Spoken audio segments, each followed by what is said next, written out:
माझं नाव अमित उदय घारपुरे आणि मी गेले 11 वर्ष बार्कलेज मध्ये काम करतो. आमचं ऑफिस खराडीला आहे, गेरा कॉमर्स झोनला. बरेच वर्ष आता मी माझी स्वतःची गाडी घेऊन कम्युट करायचो. कोविड नंतर आता असं झालं की रोज जायची गरज नाही पडत, आठवड्यातून 2 दिवस सध्या जायला लागतंय. पण तरी ते 2 दिवस गाडीनी प्रवास करणं तर नुसता वेळ नाही, पण एक डोक्याला ताप खूप होत होते. तर मग आणि जाताना पण आणि येताना खूप जास्ती वेळ संध्याकाळी, डिपेंडिंग ऑन ट्रॅफिक, रस्त्यात काही मिरवणूक चालली आहे, पाऊस पडला, ते सगळे इम्पॅक्ट रात्री संध्याकाळी परत येताना होता. पण पुणे मेट्रो चालू झाल्यापासनं म्हणजे माझं कम्प्लीट एक लाईफ चेंजिंग गोष्ट झाल्यासारखे झाली आहे. माझ्या घरापासून आनंदनगर मेट्रो स्टेशन हे खूप जवळ आहे आणि म्हणून मी इकडे येऊन लास्ट मेट्रो स्टेशन या लाईनवरचं रामवाडी तिकडे जातो.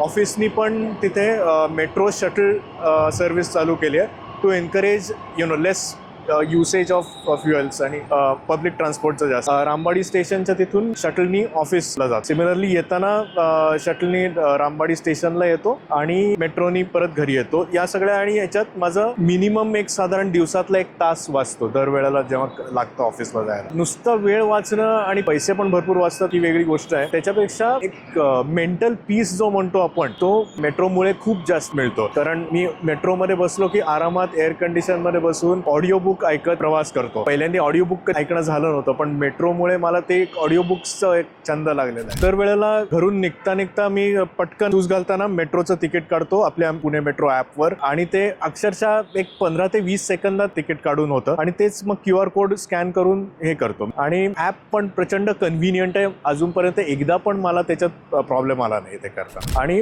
त्याच्यात मग वेळ कसा राहतो, आपण डेस्टिनेशनला येतो कसं ते कळतच नाही. सो ते एक खूपच रेव्होल्युशनरी गोष्ट झालेली आहे. आणि नुसतंच पब्लिक ट्रान्सपोर्ट नाही, पण एक डिग्निफाईड पब्लिक ट्रान्सपोर्ट म्हणतो ना, ते आय थिंक मेट्रो सेवेमुळे आपल्याला सगळ्यांना मिळतो. आणि तेच मेट्रोचं नेटवर्क खूप अजून वाढावं आणि काय म्हणायचं, स्वतःचे व्हेकल्स आणि त्याचा युसेज कमी झाला तर त्याचा ओव्हरऑल एन्व्हायरमेंटल पण पॉझिटिव्ह इम्पॅक्ट होईल असं वाटतं मला.